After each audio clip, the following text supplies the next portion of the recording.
Hello, my name is Kyle. I'm going to be giving you your short walkthrough on this 2020 16 RB Airstream Caravel. First and foremost, this is our coupler assembly. That'd be latched in. This would be open.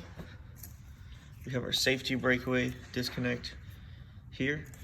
Our safety chains hang up on these hooks. We have our 7-way. This is what you'll plug the vehicle into. Right here we have our tongue jack. We have a on and off courtesy light and a retract and extend. Also provided with a level. Next we have, this is the LP cover. Alright, this is where we're going to access our propane. So this is just like a regular grill style propane tank. Down here we have our auto change regulator. As you can see, it's green right now, telling us that we are having indicated propane flow, and that this little arrow right here is pointed to this tank. Okay, this is auto change regulator. It'll automatically switch to the other tank without being told what to do. But when you do have this tank go empty, you want to turn this before you remove this to fill it. Okay. Down here we have our battery box. 2 batteries in here. These are lead acid batteries. Do recommend that you take these out for storage, okay, if you're going to store it outside. LP quick disconnect is here. That's what you'll hook up your provided hose for, and then you can buy a small low output grill to hook up into there. This is our plexiglass cover. I've got it up in the open position right now, so the window will open on the inside. Right here we have our, if I can find the key, there we go. So they put a key on this so nobody puts anything crazy in your freshwater system while you're not around the camper. Alright, so this is a freshwater port. You're just going to set the hose into this and then make sure that you're feeling air pressure flowing out of this, because we're filling the tank. We want to displace air. We don't want to fill it up like a balloon. So always make sure that you're having air venting out of here. If you're not, make sure you call your dealer and they'll advise you some quick tips on how to get around that before you can bring it in for service.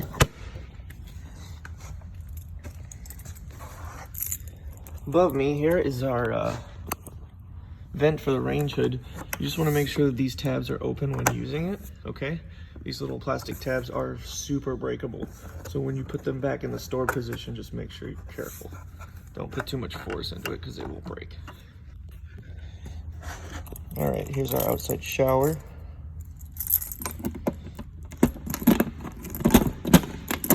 Let's get that open.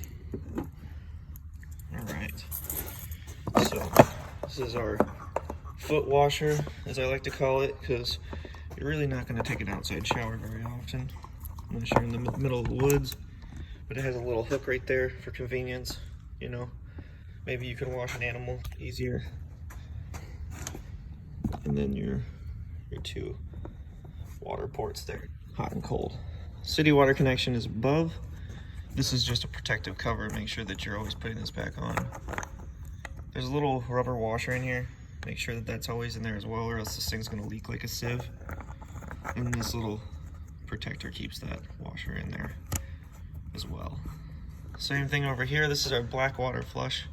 This is what you're going to hook the water up to when you clean the black tank out.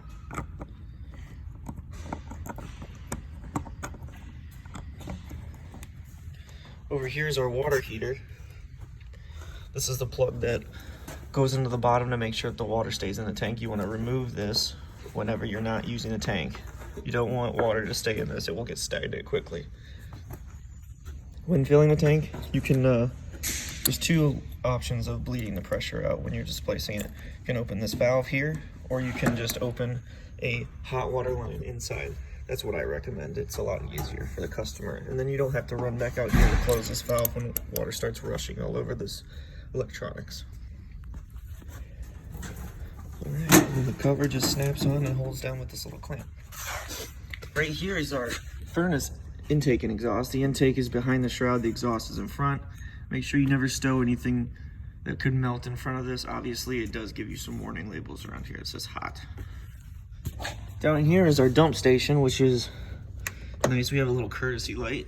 It's pretty bright, so you will actually get good use of that. All right, that is our cap for the actual sewer hose, and you will just twist it onto there and then put it into the ground where it goes to. Super simple. Little valve right here is for the black. Okay, this camper is equipped with only one tank, I believe, so you're only going to have the one valve. Down here we have our two low point valves. Okay, they are in the closed position. This would be the open position. Okay, they are kind of inconvenient to get to, but make sure that you do drain your low points after every use. Water can also get stagnant in those lines as well. Torque lugs, check tire pressure before every trip. I'm sure that goes without saying, but I want to make sure that you hear it. We have our rear stabilizer jacks here, and these are just going to be operated by a tool I have on the opposite side of the trailer. They are not powered. You'll just crank them down to where they sit on the ground. You don't want to lift the trailer up with them or change the tire. These are only stabilizers. They're not meant to level it. Okay. Shore power hookup is here. And this is where I got my cord hooked up currently. I'll show you how that goes in there. All right. So we're just going to line this prong up right here on the bottom first. As if you can see, there's this little tab here. Okay, and when you line that one up, you're going to guaranteed to get it every time. And then you can twist this on to hold it down. Just a little plastic nut.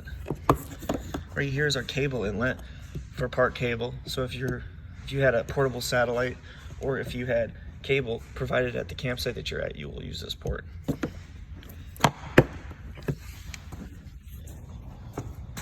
So we have a little wet storage here. This is where you'll keep anything that you don't mind if it gets wet, because this is where we have some drain holes in the bottom of this guy.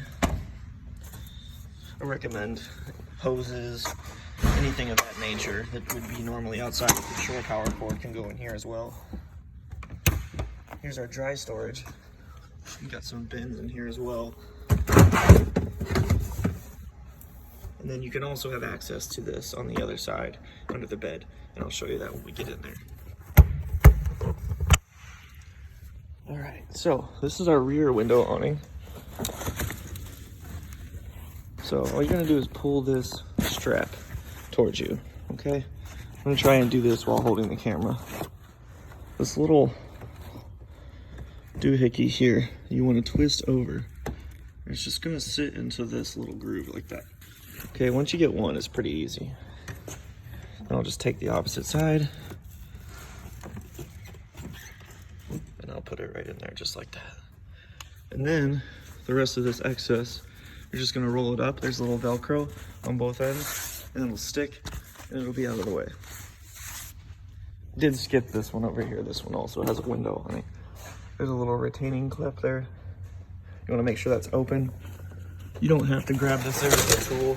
I just so happen to be tall enough to grab it. This one just gets clipped into this little loop here. Okay, this one just stays taut. And that's what it looks like. All right. So now we're coming over to our opposite side. Here's the tool that I was telling you about for the stabilizer jacks, and this thing just goes on to that nut like so, and then you can just simply crank it down.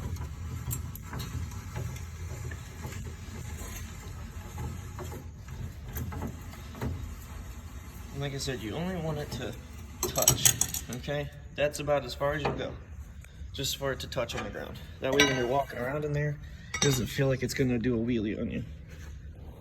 All right, so while I'm down here, we have our little 110 port, so we can hook some stuff in out here. We have our door retention clip. Just push this to free the door from its clip, and then always give these doors a solid shut because they are pretty heavy. All right, so now I have this tool, and what this does is it allows me to open the main awning. Now please nobody laugh at me because I'm gonna have a really hard time doing this with one hand.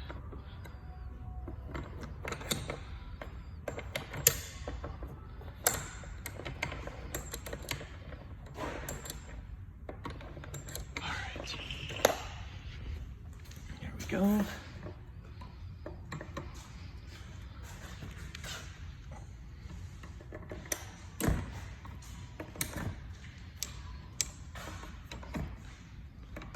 All right, so these ones you just are gonna turn as you saw me do the first one with this tool. It is way easier if you get a step ladder and just do it with your hand, but for sake of the demo purposes, I'm going to just use the provided tool. All right, now I made sure I got my clip over here undone. You saw that? And that just holds into there like that, so the awning doesn't open when you're going down the road. All right, so this one also has a strap. You just wanna grab it like so, and then you're gonna pull this awning towards you, right? And then once it's close enough for you to hold on to it, then you're just gonna grab the strap. All right, now, got it mostly out.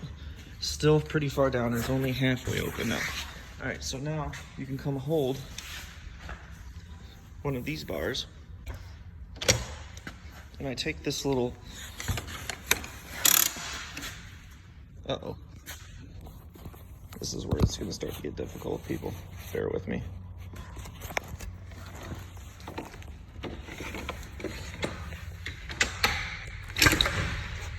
All right.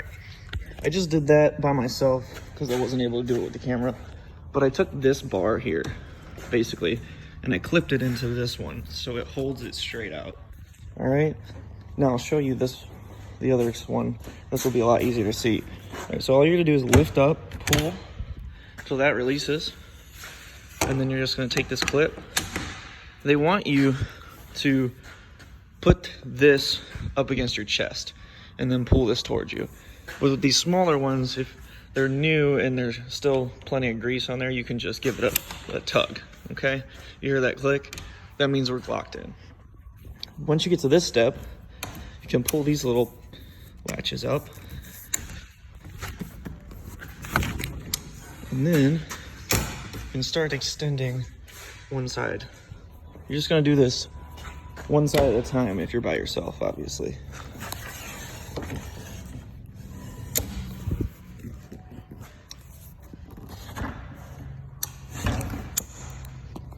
Okay. And that's how we set the awning. And then this one actually rolls up and then ties up into this little knot and then stows away. Alrighty. So now we will make it our way inside. So this step is a lot easier than a traditional Airstream step. You're just gonna push it in and then pull it out. That's about the extent of that one. We have our little step light here. Pretty bright. It's nice light at night, gives you a good illumination of the step. Alright, so in here we have our switches. This one is for the awning light. You can turn it off and on. And then this one's for our main light. We can dim it out or we can make it brighter. And then this one's for the step light. This is our battery disconnect. Store and use. You're gonna put it in store when you're obviously not using the camper. It's just gonna disconnect all the power in here. Down here we have our RV propane gas detector. Make sure you're testing this guy. It's gonna make that annoying noise. You wanna make sure that works before you camp, okay? Because that can be the difference of life and death in your trailer. So up here we have our radio and our Bluetooth. I'm sorry, not Bluetooth, Blu-ray.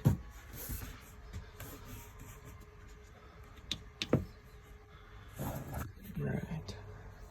You also have our camera system, which will plug into